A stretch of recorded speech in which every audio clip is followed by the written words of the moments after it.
오늘은 로마서 3장 10절에 의인은 없나니 하나도 없으며라는 제목으로 말씀을 나누고자 해요. 지난 시간에 로마서 1장에 있는 서론에 대한 이야기를 드렸는데요. 어렵지 않았어요. 간단했습니다. 바울의 로마 플러팅이 있었다 그랬어요. 너무 로마를 가고 싶어 했고, 이유는 뭐냐면 바울은 로마 교회를 한 번도 방문한 적이 없었거든요. 그러니까 로마 교회는 어떻게 지어졌냐면 오순절 사건 때 로마에서부터 여행 온 여행자들이 성령을 받고 그들이 예수님을 이렇게 믿게 되고, 그리고 로마로 돌아가서 자발적으로 이렇게 그들이 아마 세운 교회가 로마 교회일 것이다 라고 추정을 합니다. 그런데 그 로마 교회에 있는 성도들의 어떤 믿음의 소문이 막 퍼졌다 그랬죠.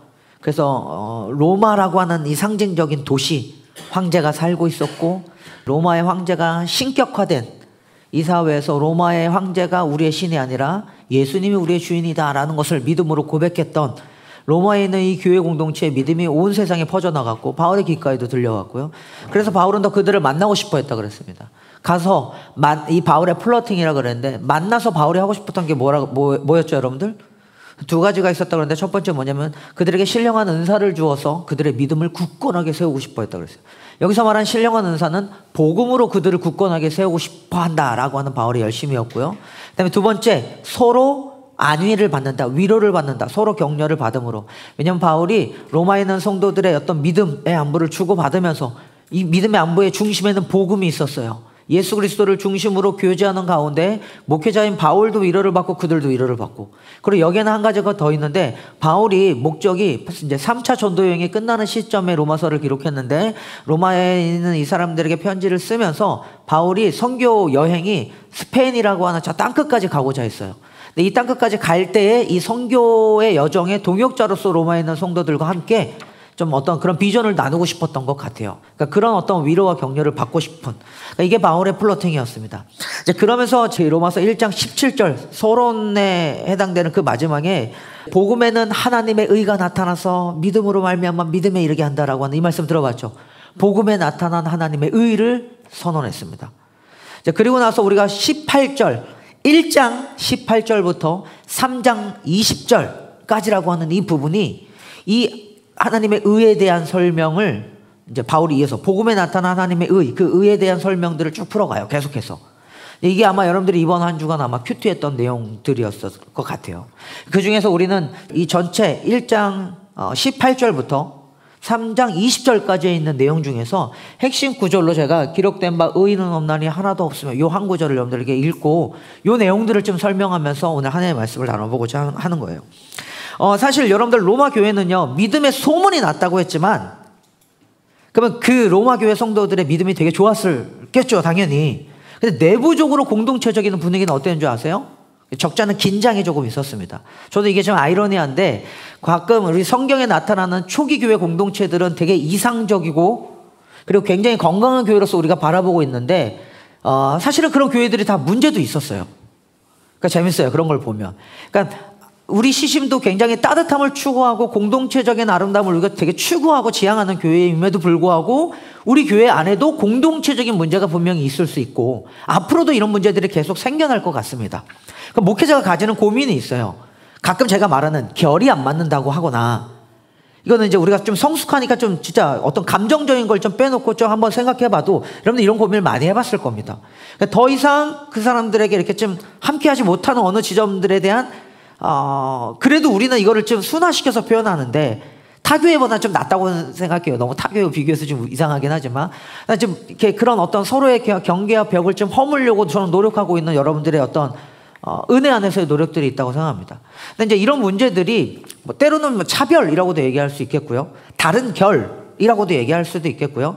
그러다 보니까 더 그룹진 여러 모임들 안에 하나가 되지 못하게 만드는 여러 요인들이 있는 거예요. 그 요인들이 우리도 마찬가지지만 진짜 따뜻함을 추구한다고 하는 우리 교회 안에도 있어요. 근데 아랫마을도 있고 윗마을도 있고, 심지어는 되게 재밌는 거 여러분들, 어린이 마을 애들은 없을 것 같아요. 거기도 있어요.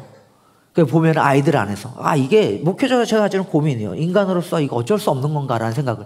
실제로 저는 미국에 그때 여행 갔을 때 몇몇 이렇게 좀 그 목회자들과 그 선교사님들과 얘기하면서 이런 얘기를 해본 적이 있었어요. 이런 어떤 그 교회 안에서의 결의 문제는 도저히 해결할 수 없는 겁니까? 뭐 이런 고민을 하듯이. 자, 근데 이제 로마라고 하는 이 교회, 믿음의 소문이 온 세상에 퍼졌다고 그랬어요. 굉장히 좋은 교회라고 생각하는데 그 교회 안에서도 적잖은 긴장이 있었다는 거예요. 로마 교회 안에서. 어떤 좀 배경이 있냐면요. 로마서가 쓰여진 배경이 여러분들 AD 57년경 주후 57년경으로 사람들이 추정합니다. 좀 이른 저작설은 55년경 이렇게 얘기하기도 하는데 보통은 성경학자들이 57년경에 로마서가 쓰여졌을 것이다라고 얘기해요. 그러니까 57년경의 황제는 네로 황제였어요. AD 49년경에 클라디우스라고 하는 이 황제가 로마라고 하는 이 도시 안에 유대인들을 추방합니다. 추방령을 내려요. 유대인들을 추방하는데 이유가 뭐냐면 역사학자, 로마의 그 역사학자의 어떤 자료에 근거하면 뭐라 그러냐면 크레스투스라고 하는 어떤 사람 때문에 유대인들이 분쟁을 일으켰다. 그래서 이게 너무 유대인들끼리 싸우니까 이게 못마땅해서 클라우디우스라고 하는 이 황제가 유대인들을 추방해요. 그럼 여러분 크레스투스라고 하는 사람은 누굴까요? 이 크레스투스라고 하는 사람 때문에 유대인들끼리 서로 싸웠다 그래요. 추정해봐. 누굴 것 같아요? 이 크레스투스가. 자, 그리스도라고 하는 말, 이 말의 헬라어가 크레스토스라는 말이에요. 그러니까 그 크리스토스, 그러니까 아까 말한 크레스토스라고 하는 사람 때문에 분쟁이 났다. 이거는 역사자가 잘못 표기한 거야. 크리스토스라고 하는 그리스도라고 하는. 그러니까 무슨 말이냐면 여러분들 예수라고 하는 분이 유대인 안에서 예수님이 논쟁을 일으켰죠. 어떤 사람은 예수가 메시아다, 아니다, 예수는 이단자다, 유대인들에게 싸운 거예요. 이게 로마라는 도시 안에서도 유대인들끼리 안에서 이 예수에 대한 논쟁이 일어난 거죠. 그러니까 황제가 이걸 보고 좀 분쟁이 일어난 모습에 좀 소란내시 시끄러웠는지 유대인들을 다 추방해 버립니다. 이게 AD 59년경이에요. 얼마 정도 추방되냐면 약 5년간 추방을 당해요. 그때 여러분들 브리스길라 아굴라 들어봤죠? 이런 사람들이 로마에서 추방되어서 바울을 만나기도 합니다. 그리고 5년 만에 다시 돌아오는 거죠. 근데 그때 추방당할 때에 로마 안에 있는 로마 교회 성도들 안에서도 유대 기독교인들이 있었고 이방인 기독교, 헬라인 기독교인들이 있었을 거 아니에요? 이 유대 기독교인들도 그때 같이 추방을 당하는 거예요. 그러면 로마 교회 안에 있는 성도 구성원들은 이방인 그리스도인들만 남겠죠?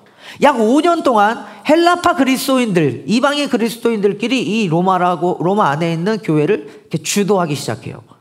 그 보세요, 여러분들. 5년 만에 이방인 그리스도인들이 다시 로마로 돌아왔어요.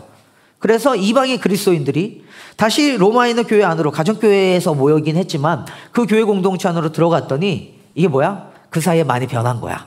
여러 가지 문제가 생긴 거야. 이 불편한 긴장이 여기 생겨버린 거예요. 이게 교회 공동체 안에 믿음이 좋다고 하는 로마 교회 안에 일어났던 현상입니다. 유대인 신자들이 좀 불만을 가졌어요. 그들은 어떤 불만을 가졌냐면 이런 거였어요. 왜 이들은 율법과 전통을 지키지 않아? 안식일 준수하거나 율법을 지키는 것들, 이런 규례들을 왜 이방인 그리스도인들은 지키지 않아? 그때만 해도 이 유대인 그리스도인들은 아직도 예수님을 믿으면서도 안식일을 지켰고 그들의 어떤 전통 안에서의 이게 몸에 그들의 문화였다 보니까 이거를 지키는 그리스도인들이었던 거예요. 그러니까 이방의 그리스도인들이 이걸 5년 사이에 너무 지키지 않고 완전히 그냥 어떤 그 믿음으로 의롭게 된다는 이 교회 안에서 나름대로 자기네 문화권 안에 자유롭게 이 기독교 교회 공동체를 형성해 버리니까 유대인들이 그게 불만이었던 거예요. 왜 이거 지키지 않아? 그 다음에 두 번째 뭐냐면 돌아왔잖아요. 원래는 로마에 있는 교회가 유대인들이 주도권을 잡았던, 원래는 유대인들이 조금은 더 많았던 이런 교회 공동체였어요. 근데 주도권을 잡았던 유대인들이 추방당했다가 5년 만에 돌아온 사이에 이방인들이 주도권을 잡았겠죠. 그러니까 이 주도권을 빼앗긴 거야. 그래서 가지는 긴장도 있었어요. 우리 자리와 우리의 주도권이 사라졌다. 세 번째 긴장은 뭐냐면 이런 거였어요. 우리는 하나님의 선택된 백성이 아니냐. 이거 뭐냐면 유대인들이 가지고 있는 특별한 지점이었는데, 근데 이방인들은 은혜로, 오직 은혜로, 그리스도의 은혜로 믿음으로 우리가 구원을 받았다라는 지점들을 강조하다 보니까 이 지점에서 여전히 유대인들뿐만 아니라 이방인 그리스도인들도 정체성에 혼란이 온 거예요. 은혜로 구원받았다고 하는데 여전히 하나님의 선택된 백성으로서 자신들이 가지고 있는 의원의식들도 있었고, 자, 동시에 이방인 그리스도인들도 이런 불만이 있었습니다. 왜 아직도 율법을 강조해? 왜 아직도 안식일을 지키라고 해? 그러니까 이제는 그런 거 없어진 거 아니야? 오직 예수 그리스도의 은혜로 구원받는다며? 뭐 이런 얘기들을 하고 있는 거죠. 복음은 자유인데 왜 다시 우리에게 굴레를 씌우려고 해? 그러니까 이런 유대 계열의 그리스도인들과 이방인 헬라파 그리스도인들 사이에서의 적잖은 긴장이 이 로마 교회 안에 있었던 것 같아요. 여러분들 이게 지금 오늘날 보면 우리 안에 모르겠어요. 문화와 사고방식과 삶의 차이일지도 모르겠고 나름대로 저와 여러분들이 살아온 삶의 배경 안에서 내가 이해하고 있는 나를 중심으로 타인을 바라볼 때 이렇게 가지는 일종의 여러 가지 불편함들이 우리 공동체 안에도 있을 수 있다고요. 세대 간의 문제가 있을 수 있어요. 한국교회 세대 간의 문제 진짜 심각합니다. 여러분 제가 부교육자로 있을 때 제 이제 동기 사역자들이 청소년부, 뭐 청년부, 이렇게 부목사 또는 전도사님으로 부교육자 생활을 할 때 이 부교육자들이 가장 힘들었던 게 뭐냐면 담임 목사님과의 목회 철학이 제일 힘들었어요. 딴 게 힘든 게 아니었어. 이게 세대 간의 간극이 그러다 보니까 이제 윗세대와 젊은 세대가 바라보고 있는 이 지점에서의 간극이 너무 크니까 사실은 한국교회는 이게 갈라져 있습니다. 저희도 이거 고민해요. 저희도 고민해요. 아랫마을과 윗마을과 안에 이 교류가 어느 순간 끊어지면 이게 어떻게 될까라고 하는 나름대로 건강한 고민을 우리도 하고 있어요. 이 세대 간의 간극. 우리는 우리 어린이 마을의 이 아이들을 어떻게 또 길냥이 아이들을 어떻게 품어낼까 여러 가지 고민들이 있는 거죠. 문화의 차이도 있습니다. 더군다나 안산은 다문화권이고 길냥이 아이들을 만나다 보면 여러분들 이 친구들이 막 러시아어 그다음에 그들의 그러니까 흔히 말하는 자본에 의해서도 계급이 나눠지잖아요. 나눠져요. 실제로 생활 습관과 이 삶의 양식이 다르니까. 그러니까 너무나 다른 차원의 이 아이들은 삶을 살고 있어요. 아까 우리 찬이가 길냥이 모임을 얘기하면서 좀 테이블에 앉아주세요라고 부탁했는데 저는 여러분들 진짜 건강하게 도전합니다. 길냥이 모임 한번 꼭 와보세요. 테이블에 앉아서 아이들의 얘기를 여러분들 들어보세요. 제 바람은, 기도하는 바람은 각 가정마다 한 명의 청소년들을 한번 좀 섬겨왔으면 좋겠다라는 좋은 건강한 꿈을 꿔봅니다. 여러분들이 여기는요 장난 아니에요. 이 길냥이 아이들에 대한 여러분들 이야기를 직접 들으면 정말 좀 이렇게 직접 들어보세요. 근데 이제 그러다 보면은 어느 지점에서 이 부분에서 그 아이들을 대하고 이런 어떤 세대 간의 간극과 사람들을 대할 때 넘지 못하는 마치 유대인 계열의 이 그리스도인과 헬라파 계열의 그리스도인들이 서로 전혀 섞이지 못하고 자신들의 여전히 가지고 있는 붙잡고 있는 그런 어떤 사상과 또는 가르침과 그 기준에 의해서 서로를 넘지 못하고 이렇게 벽이 생긴 것처럼 교회 공동체 안에도 그런 것들이 있지 않을까 여러 가지 이유를 좀 살펴볼 수 있을 것 같습니다. 자, 근데 여러분들 중요한 건 이거 바울은 그러면 이걸 어떻게 진단하느냐. 자, 우리가 읽었던 오늘 본문이 이거죠. 로마서 3장 10절인데 기록된 바 의인은 없나니 하나도 없으며 바울의 선언이에요. 바울은 이 선언을 3장 10절에 하고 있는데 자 보세요 여러분들 1장 18절부터 3장 10절 여기까지 오기까지의 지금 흐름이 어떠냐면 요래요. 로마서를 꼭 한번 읽어보세요. 제가 여기다 지금 페이퍼에 정리해드렸어요. 로마서 1장에서는요 1장 18절부터 이방인의 죄를 먼저 바울이 언급합니다. 그래서 이 이방인들 그러니까는 쉽게 말하면 너네 이방인들도 하나님을 떠나서 그 허망한 마음이 너희들의 마음 안에 자로잡혀서 너희들이 순리대로 쓸 것을 영리대로 쓰고 그 다음에 동성애하고 그러면서 로마 안에서의 그런 어떤 성적인 문란함과 어떤 윤리적인 문제들을 바울이 다 지적하는데 그 근본적인 문제는 하나님을 떠났기 때문이고 그래서 그것들이 다 죄가 되는 거야 라고 하면서 이 우상을 숭배하고 하나님을 버린 이방인들의 죄를 1장에서 고발해요. 그리고 2장으로 넘어가면은 그러면은 또 다른 사람들을 고발하는데 그때 고발하는 2장에 나타난 또 다른 사람들은 뭐냐면은 유대인입니다. 2장에서는 유대인들을 고발해요. 유대인들의 죄를 고발해요. 너희들은 율법을 가지고 있는데 오히려 율법을 가지면 더 그 의를 지켰어야 되는데 오히려 율법을 가지고 있음에도 불구하고 너희는 하나님의 의를 충만하게 지켜내지 못했어. 완전히 그 의에 합당하게 살아내지 못했어. 너희 유대인들도 똑같아. 지금 뭐 하냐면 바울이 이방인들도 하나님 앞에서 쉽게 말하면은 죄인, 유대인들도 하나님의 의 앞에서 죄인 완전히 다 고발해버리는 거예요. 율법을 가지고도 행하지 않는 사람들. 그래서 로마서 3장에 오늘 읽었던 3장 10절에 이 선언이 이 맥락 아래서 나온 선언이에요. 이 흐름을 쭉 논리적으로 다 반박하고 전개한 다음에 이방인들의 죄를 고발하고 그 다음에 너희들 의롭지 않아. 절대 너희들도 의로울 수 없어. 유대인들의 2장에서 유대인들의 죄를 고발하고 너희들도 마찬가지야. 율법을 가졌다 하지만 너희들도 죄인이야. 고발하고 그 다음에 3장 10절에 이 선언을 하는 거예요. 기록된 바 의인은 없나니 하나도 없다. 바울이 이 선언을 하는 거예요. 모든 인류는 죄 아래 있다라는 거죠. 유대인 기독교인들, 유대 계열의 기독교인들의 불만은 이거였어요. 우리는 선택된 민족인데 왜 우리 전통을 인정하지 않아? 근데 바울의 그것에 대한 반박은 이거였던 거예요. 그 전통과 율법으로 아무리 너희들이 노력해도 하나님 앞에서 의롭다함을 절대로 이룰 수 없어. 이방인들은 이거였어요. 이방인 기독교인들의 불만은 우리는 자유로운데 왜 우리를 율법으로 구속하려고 해? 근데 바울도 말해요. 너희도 동일한 죄인이야. 은혜 없이는 아무도 하나님 앞에 설 수 없어. 바울이 이 선언을 하고 있는 것이죠. 그러니까 누구도 자기 의를 가지고서는 하나님 앞에 설 수 없다. 의는 없고 오직 우리는 은혜로만 구원받는다라는 것을 바울은 힘있게 선언하고 있는 거예요. 결국 모두 똑같이 은혜가 필요한 죄인임을 바울이 인정해버린 겁니다. 저 보세요 여러분들. 그럼 오늘 메시지 핵심이 이겁니다. 반중 도와주고 이 질문을 던져봐요. 아까 말한 그 해결되지 않는 결이라고 하는 것, 간극이라고 하는 것, 긴장이라고 하는 것, 또는 서로를 판단하는 그런 시선들, 갈등 있는 부부간의 관계도 마찬가지겠고요. 공동체 안에서 이 문제들인데 여러분들 그러니까 이 지점을 어떻게 해결할까라는 것들을 가만히 보면 보세요. 바울이 로마에 있는 교회에게 편지를 썼던 이유는 요거였어요. 그들에게 신령한 은사를 나눠줘서. 이 신령한 은사가 뭐라고요? 복음을 들려주어서. 이 복음의 핵심은 뭐라고요? 모든 사람은 다 죄인이야.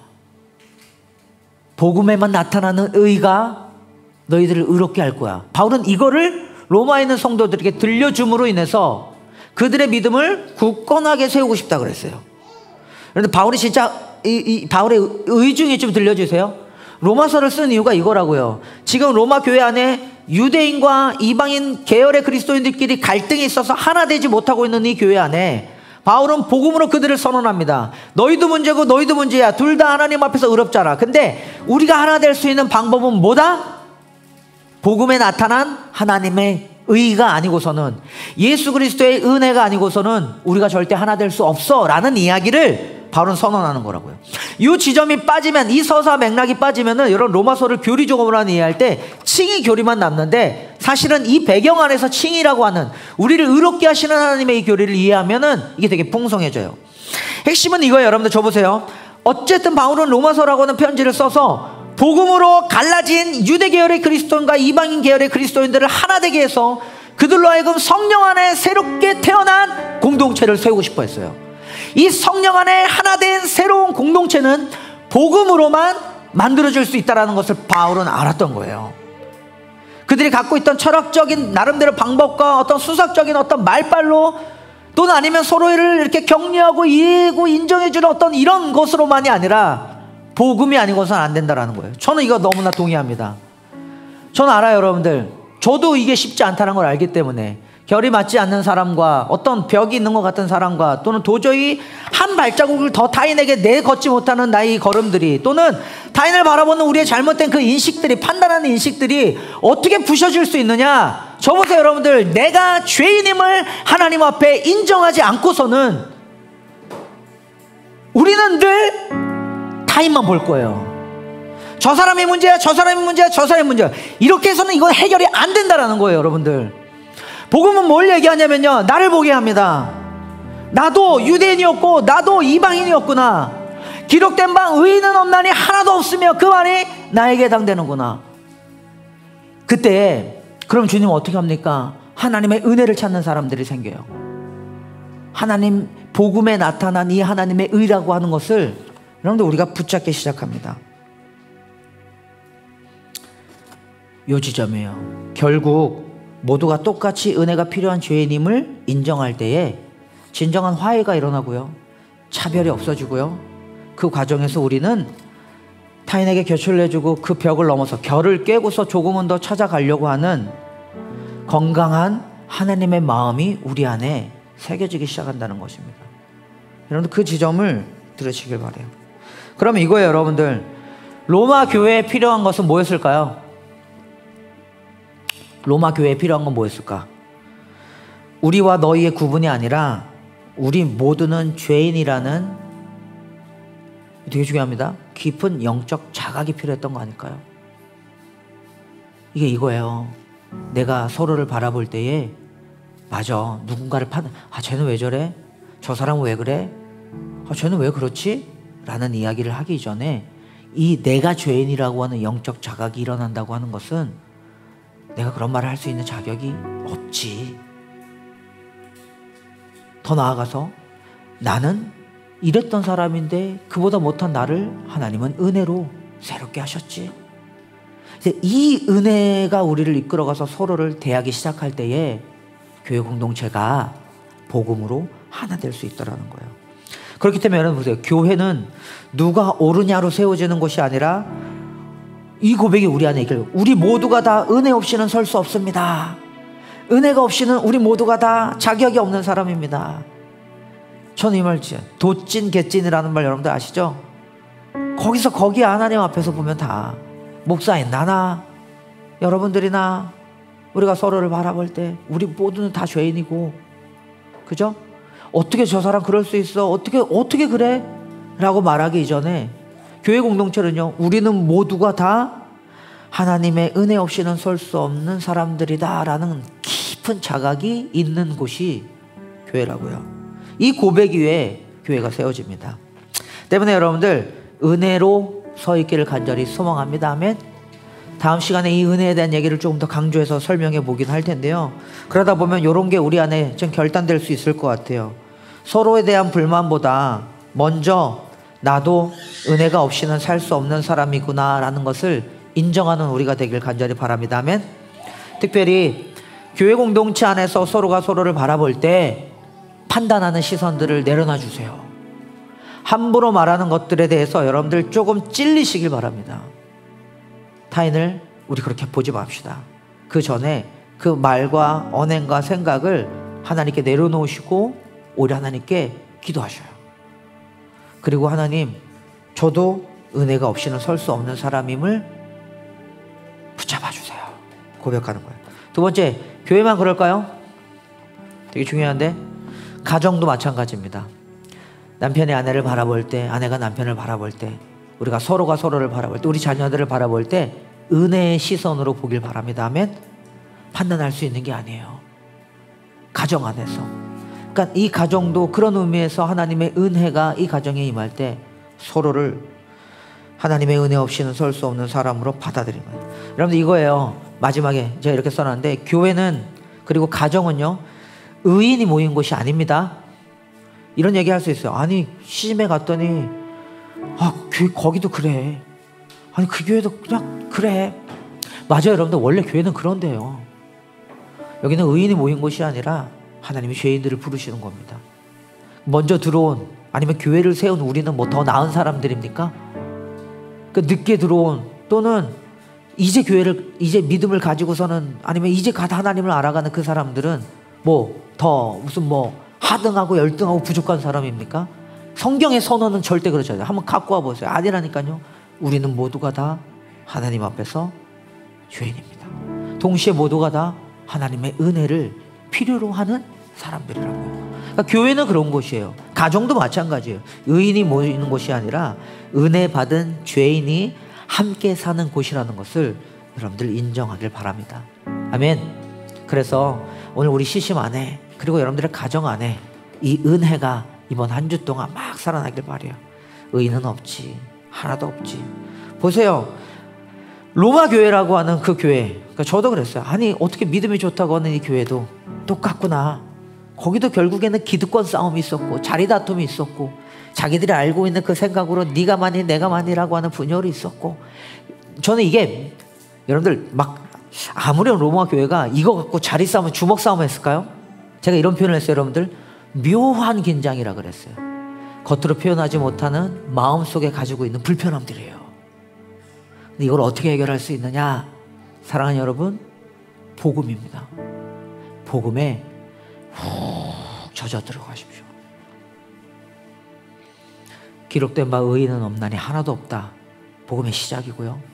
그 과정 안에서 하나님은 그 죄인들에게 은혜를 베푸셔서 차별 없는 하나님의 복음으로 서로를 이렇게 세워가는 하나님의 나라, 성령 안에 만들어진 새로운 공동체를 세워가실 것입니다.